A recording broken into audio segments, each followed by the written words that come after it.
It's the second season game between the Milwaukee Bucks and the San Antonio Spurs. In the final seconds of the third quarter, the Spurs ran a spread pick and roll on top, which allowed Patty Mills to get the switch. To take advantage of the mismatch with an isolation at the perimeter, Mills took Robin Lopez to the corner, faked the drive by attacking the top foot with a quick crossover followed by a single step that forced him to retreat a little bit and added more space with a step back leading to a corner three in his face. Hi everybody, this is Anthony, and in today's NBA Talk, I'm going to explain how the San Antonio Spurs slowed down Giannis Antetokounmpo and managed to complete the huge upset against the league leaders. Now before starting this video, I'd like to thank all the fans who subscribed to the channel and showed valuable support from more than 30 countries across the world with views, likes, comments, and shares. I also want you to know that I'm looking to get 1,000 subscribers very soon, so if you like my content, please subscribe to the channel and share it with other people so that I can publish valuable content more frequently. And now, let the talk begin.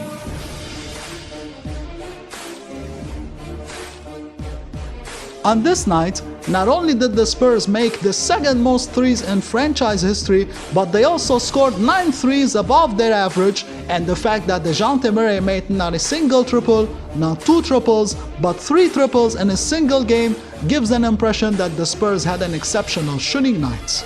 Midway through the first quarter, Brook Lopez guarded DeMar DeRozan in transition, and Chris Middleton played DeJounte Murray before double-teaming DeRozan in the post, which put Eric Bledsoe in a 1-on-2 situation at the perimeter, and instead of stunting to Murray, Bledsoe stayed with Aldridge, and with Middleton not closing out, the Bucks gave up the shot they want and Murray made them pay.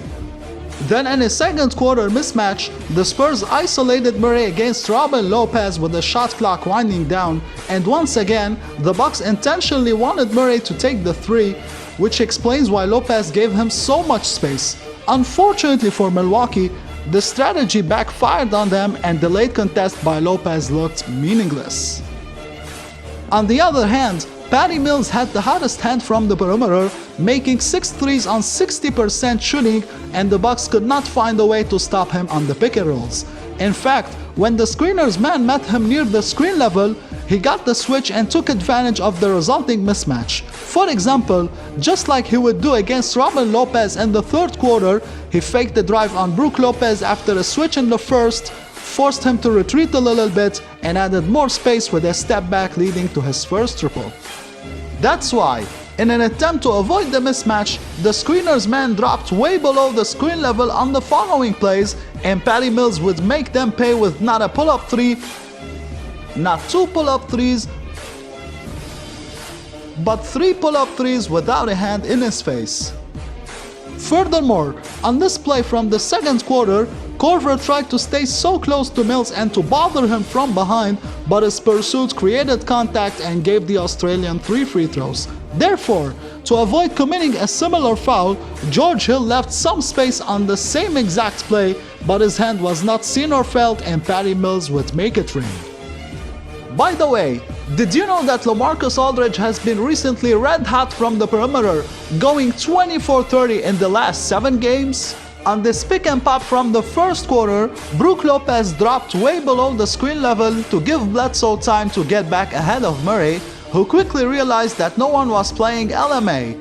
Meanwhile, Middleton was in a 1-on-2 situation at the perimeter, but instead of stunting to Aldridge to give Lopez time to close out and to avoid the switch, Middleton stayed with Forbes. As a result, the Bucks made the switch, but it was too late and Aldridge stepped back for a triple over the smaller Bledsoe. Then in the second quarter, DeMar DeRozan was putting a move on the shorter Wesley Matthews with his back to the basket. Although Ilyasova did a good job of coming from the weak side to provide help defense, Giannis made a mistake by helping one pass away, and the open Aldridge would teach him how to shoot a 3. In the previous games of this season, Giannis averaged about 31 points per game, and the Bucks scored 51 points in the paint per game. Surprisingly for some fans, the Spurs held the Greek to 24 points and limited the Bucks' interior scoring to 42 points. So what actually happened? Number 1.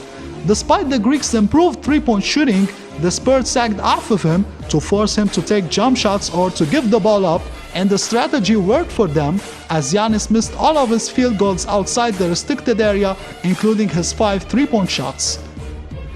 Number 2.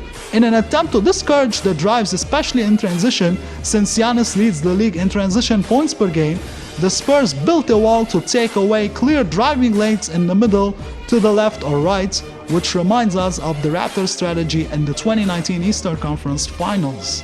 Check out how on this play, the Spurs put 3 defenders in front of Giannis in the paint and took advantage of his unwillingness to pass to any of the open shooters in the corners, and although Murray didn't fully close the gap on the right, DeRozan did an excellent job in denying Giannis from beating him on the drive by grabbing the ball and forcing the jump ball. Here's another head-scratching decision by Giannis in transition. The Bucks had a 4-on-3 advantage and Giannis missed not one but 2 great passing options. He could have thrown a bounce pass to Middleton for the potential easy layup, or another pass to a 38% 3-point shooter in Matthews for an open 3. To make matters worse, Giannis couldn't control his own speed and dribbling on the fast break. Give credit to Murray for his great defense, as he raised his hand to deny the pass to Middleton and forced the worst passing option on this fast break.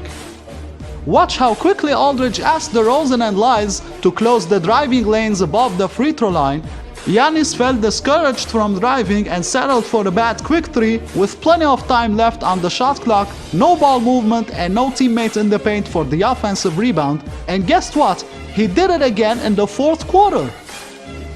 At the end of this video, what do you think of the San Antonio Spurs? Should they make a trade to avoid missing the playoffs for the first time in more than 20 years? Share your thoughts in the comments below. Don't forget to subscribe to the channel, hit the notification bell, and I'll see you next time.